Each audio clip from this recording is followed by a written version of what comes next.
Telespectador da TV Prevê, nós estamos retomando as nossas programações normais, sempre com entrevistados da cidade, da região, desse estado e desse país, posicionando o nosso telespectador sobre alguns aspectos políticos, alguns aspectos sociais, alguns aspectos da saúde, até porque nós vivemos um problema muito sério na humanidade, que é esta pandemia.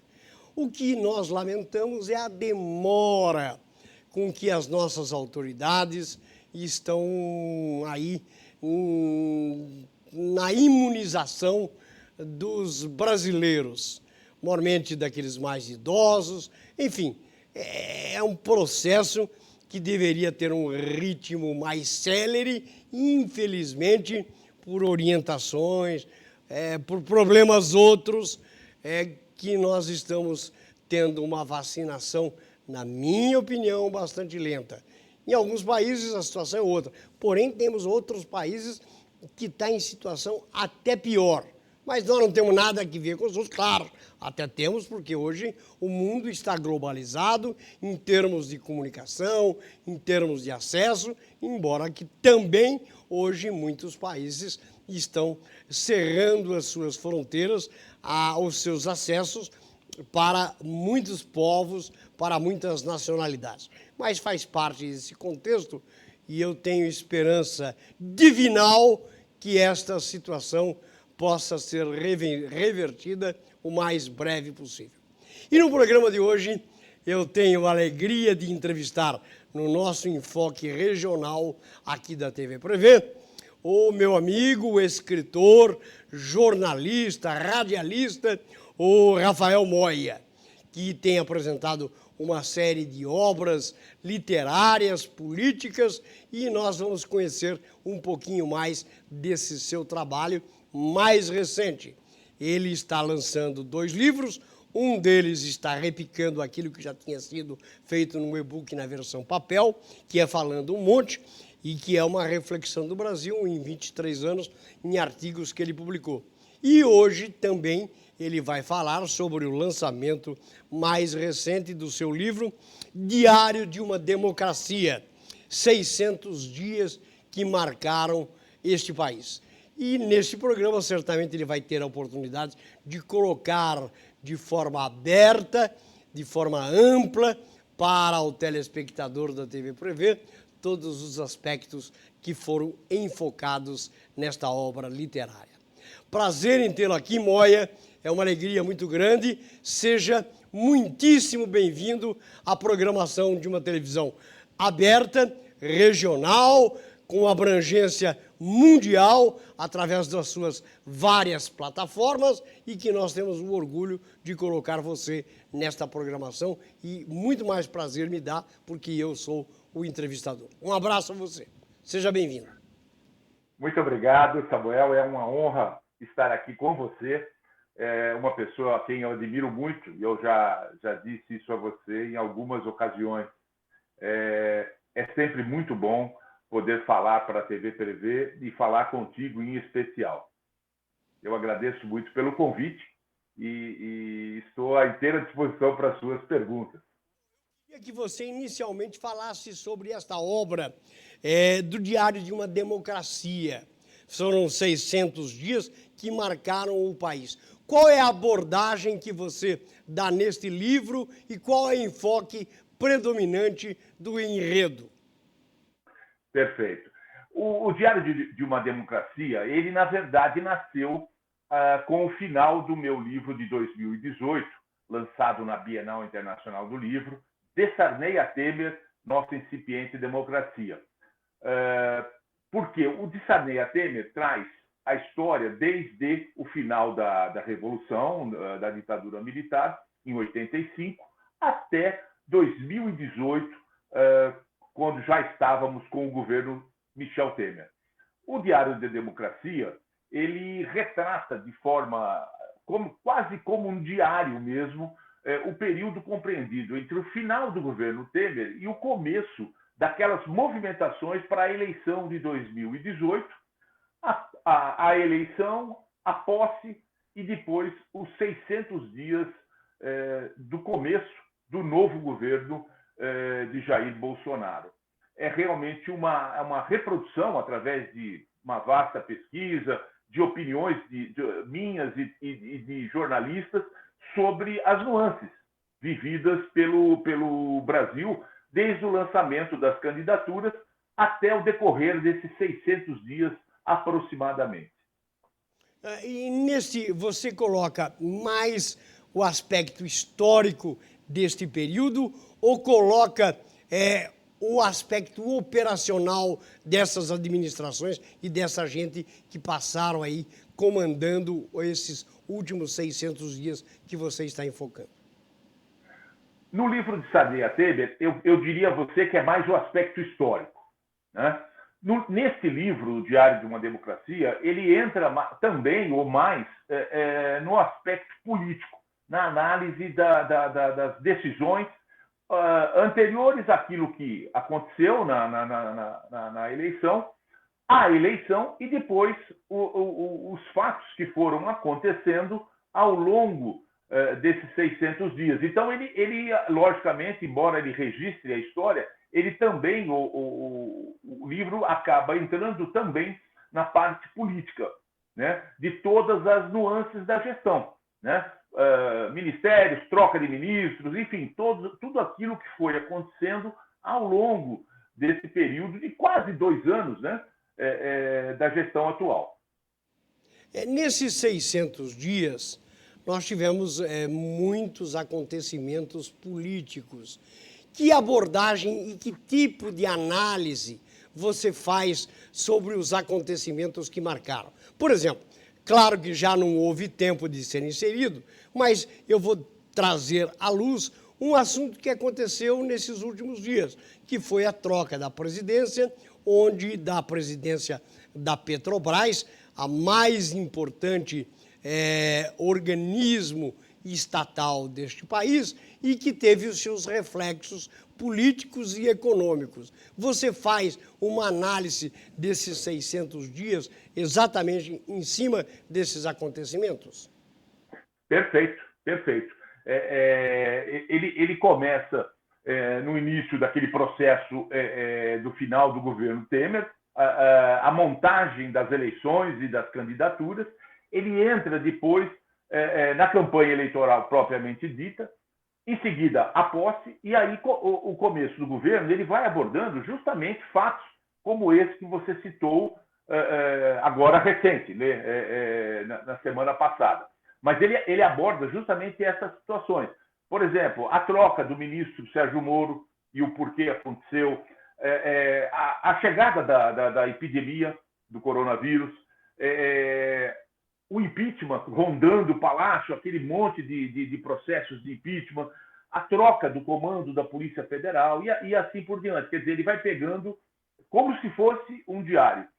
A ideia desse nome, Diário de uma Democracia, surgiu numa conversa que eu tive com o dono da Sportesse, o João Sportesse, meu amigo, e ao contar sobre o livro, né, eu disse a ele: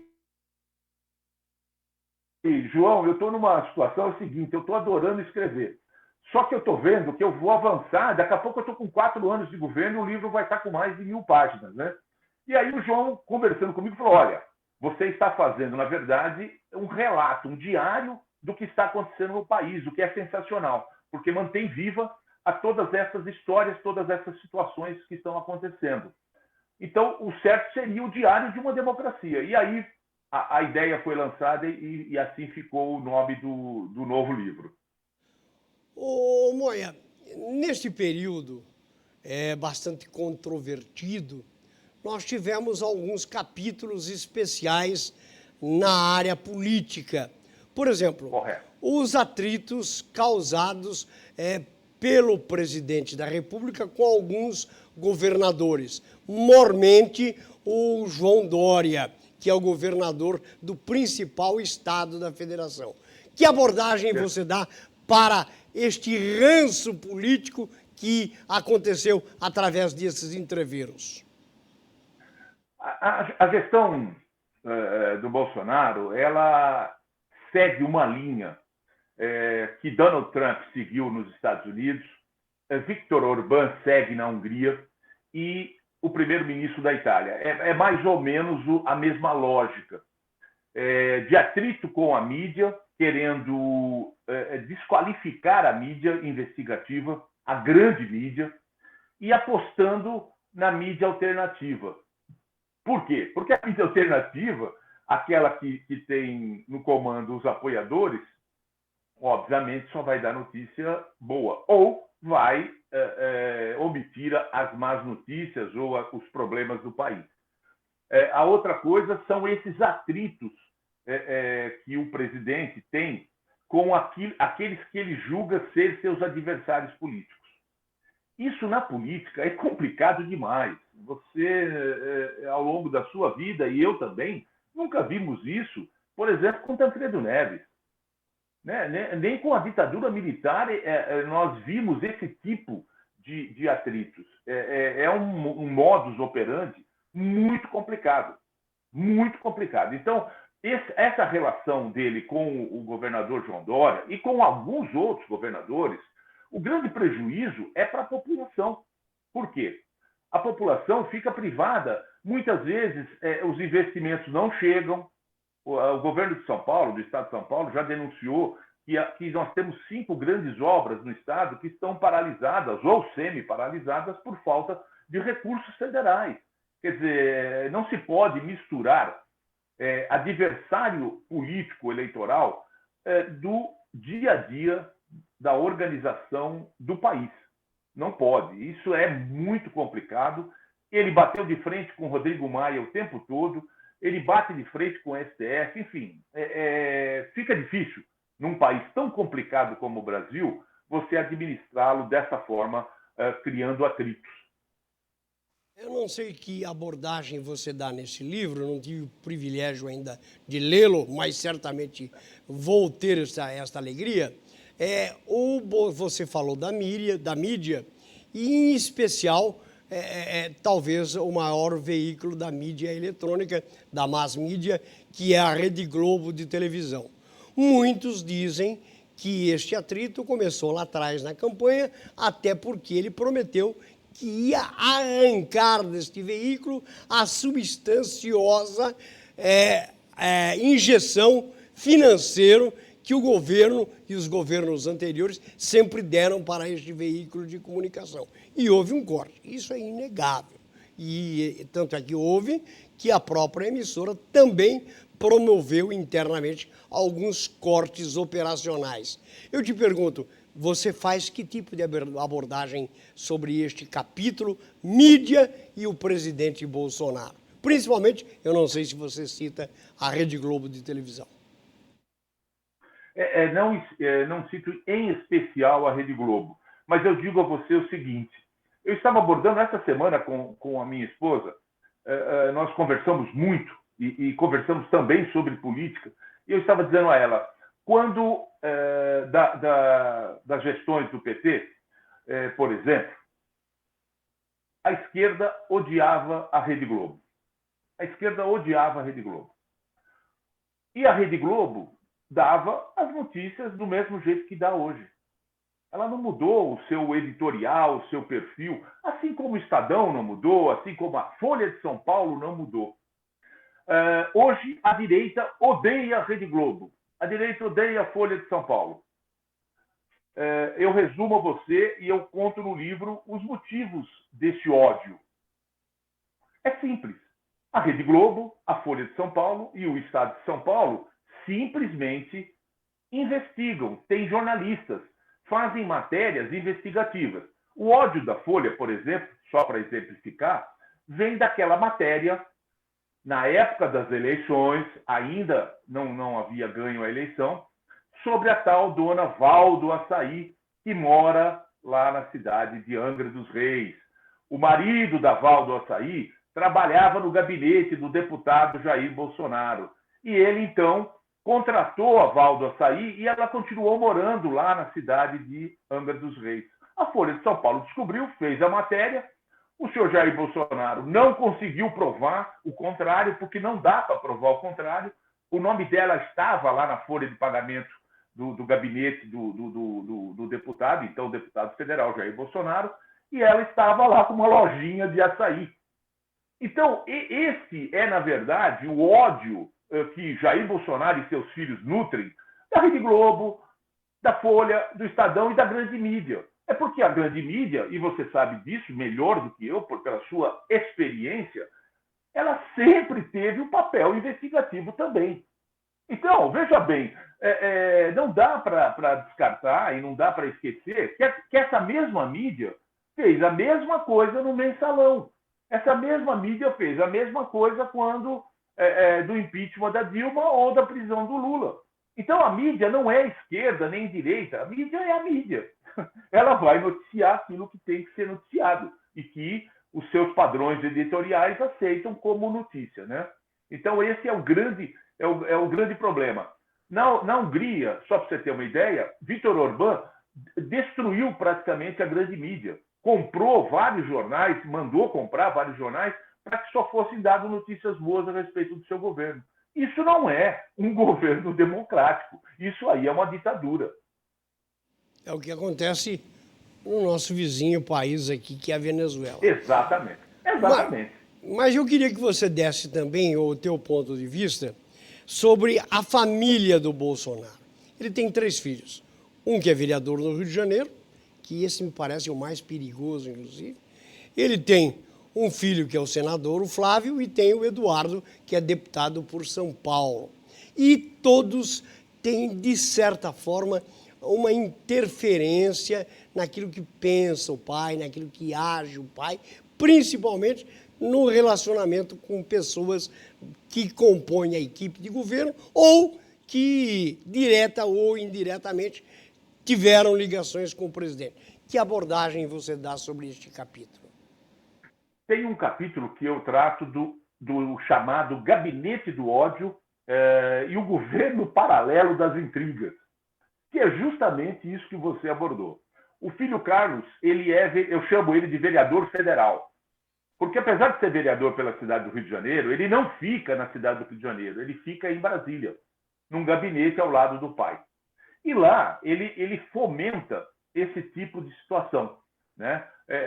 De lá inclusive o STF está investigando e tem uma CPI em andamento investigando os disparos massivos através de agências contratadas na época da eleição e que continuam disparando mensagens em massa de fake news, né? Bastou e é simples. Isso qualquer pessoa sabe disso e vê isso no dia a dia. O presidente entra em atrito com alguém, no dia seguinte, na semana seguinte, aparecem uma série de mensagens no WhatsApp, nas redes sociais, denegrindo, ofendendo ou mostrando coisas daquela pessoa determinada. O filho Flávio é aquele envolvido com o Fabrício Queiroz no famoso processo das rachadinhas e sonegação de imposto, etc, etc.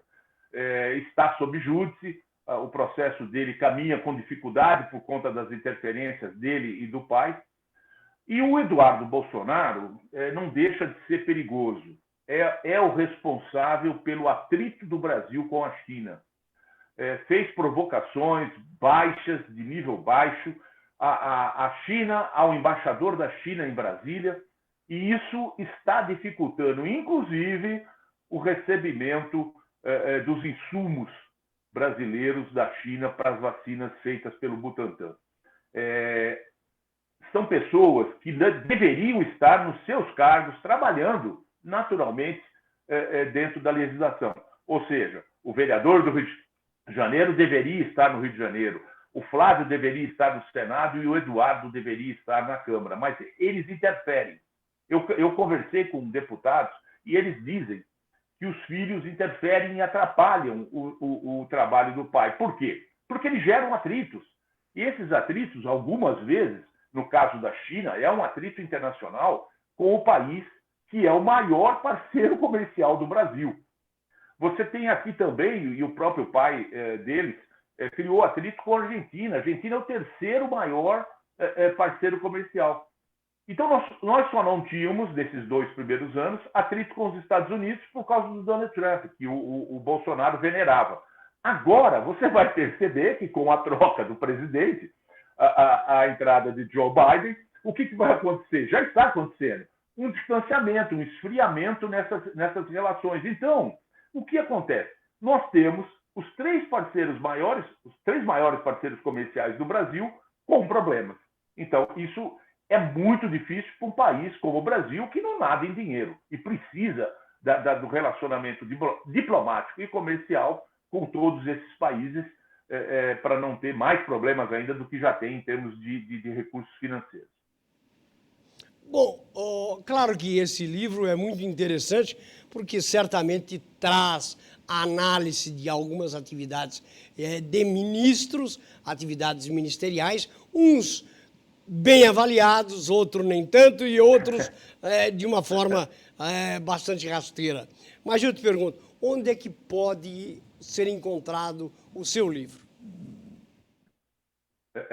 Esse livro tem 396 páginas, ele pode ser encontrado aqui em Bauru, para quem reside aqui na nossa cidade e na nossa região, ele está ali na livraria e papelaria Infordige, ali na Avenida Nossa Senhora de Fátima, 5200. Ali é Jardim América, se não me falha a memória. Para quem está fora da nossa região, a compra pode ser feita pela internet. São diversas plataformas. Eu vou citar as duas principais, que são a livraria Assabessa e a livraria Amazon, amazon.com.br. Essas duas grandes livrarias, a Assabessa pertence a Escortece e a Amazon é uma gigante. Essas duas estão com o livro, tanto na versão em papel quanto na versão e-book, e fazem a entrega rapidamente quando solicitado, quando pedido, né? O site é www.assabeca.com.br, com S só. E a Amazon, que muita gente conhece, www.amazon.com.br. Eu queria que, nesse encerramento de entrevista, você dissesse por que você agora resolveu tirar um livro que estava só na versão e-book, ou seja, na versão eletrônica, para a versão papel, que é o seu livro falando um monte e que traz aí uma coletânea de artigos que você já publicou nesses 23 anos. Exato. Eu nesse período, Samuel, hoje já são 25 anos, eu já publiquei 1.400 artigos nos jornais Estado de São Paulo, Estado de Minas, Diário da Manhã de Goiás, Jornal da Cidade de Bauru, blogs e sites do nosso país. E esse livro, ele contém mais de 100 artigos, e eu havia lançado como e-book em 2019, e percebi, algumas pessoas me falaram que não liam via internet, via celular, ou via Kindle, ou até no computador. Então, eu fiz uma tiragem menor do que eu costumo fazer, para tentar atender justamente essas pessoas que querem ler o livro em papel. Ainda gostam, eu também gosto de ler o livro em papel, confesso a você, e elas estavam privadas, porque elas não compravam, porque era via e-book, via internet, via digital. Então, o motivo, na verdade, foi esse, né? E outra, é sempre gostoso, Samuel, você que também já escreveu livros, você sabe disso, você ter o livro com você, para você poder estar com ele ali, mostrar a um amigo, mostrar a um parente, enfim, você ter na sua casa o seu livro, né? Então, esse foi um dos motivos, mas o principal motivo, obviamente, foi o anterior, o que eu acabei de falar, dessa relação. As pessoas querem ainda também ler em papel, não é todo mundo. O público mais jovem gosta muito de ler via digital. No celular, no tablet, no computador, eles gostam mais. Até pelo tempo, né? Eles estão andando de carro, de ônibus, enfim, no metrô, e estão ali lendo. Isso é muito legal. O local para conseguir também esse livro é o mesmo do que você mencionou anteriormente? Exatamente. Eles foram lançados juntos, estão tanto aqui em Bauru, na livraria Infordige, como na internet, nas mesmas plataformas. Eles são vendidos juntos. Na mesma plataforma você encontra esses 2 livros. E também, para quem não leu, de Sarney a Temer, Nossa Incipiente Democracia, também está nesses 3 endereços, nessas plataformas de venda, né? É um livro muito interessante, foi muito elogiado pela crítica, o que me deixa muito feliz, e foi lançado, como eu disse anteriormente, na Bienal Internacional do Livro de 2018. Moya, para encerrar, Pois não. eu queria que você dissesse quais são os outros títulos que você já tem publicado. O primeiro livro que eu publiquei é O Tempo na Varanda, uma coletânea de poesias. Depois eu lancei O Humor no Trabalho, que eram contos ao longo dos meus 38 anos de trabalho, contos relacionados ao humor e à importância do humor na vida das pessoas e no trabalho, principalmente, né? O terceiro livro foi de Sarney a Temer, Nossa Incipiente Democracia, em 2018. Em 2019, o Falando um Monte, Reflexões sobre o Brasil. E agora, em 2021, o Diário de uma Democracia, 600 dias que marcaram o país. Moya, para quem não te conhece, você reside em Bauru. A sua atividade profissional hoje, além de escritor, eu sei que você participa da programação jornalística da Jovem Pan News, ao lado do meu amigo Alexandre Pitoli. Essas são as suas atividades hoje predominantes? Sem dúvida. Eu trabalhei 38 anos no setor elétrico, me aposentei em 2011. Hoje, depois que parei, eu fiz mais uma faculdade. Então, eu sou gestor público, eu sou escritor, tenho o meu blog, que tem mais de 1.180.000 acessos, que é o Falando um Monte, que leva o nome do livro, e trabalho com o Alexandre como comentarista às quartas-feiras e sábados na Rádio Jovem Pan News Bauru. Moya, eu fiquei muito feliz em tê-lo aqui nesta programação, até porque, como colega escritor, eu tenho a maior admiração por aquilo que você já fez, por aquilo que você faz. Muito obrigado por me dar o privilégio e a honra de conversar com você no Enfoque Regional. Sucesso a esta nova obra literária e eu espero que o entendimento prevaleça, porque nós estamos necessitando de reflexões sobre este contexto político que vivemos. Muito obrigado pela sua gentileza. Assim que puder, eu irei à TV Prevê pessoalmente levar um exemplar para você. Agradeço imensamente a oportunidade de poder falar sobre os meus livros e de estar aqui com você novamente, porque é uma honra. Eu admiro o seu trabalho, admiro a sua história profissional e é sempre um prazer falar contigo aqui na Rede TV Prevê. Agradeço muito pela oportunidade. Um grande abraço a você e a todos. Cuidem-se e estejam sempre com Deus. Muito obrigado ao escritor Rafael Moya, que me deu esta honra e o privilégio de conversarmos nesta programação jornalística da TV Prevê, que é o Enfoque Regional. A você que nos assistiu, o convite para que continue assistindo às nossas matérias jornalísticas. Até o próximo programa, se Deus assim nos permitir.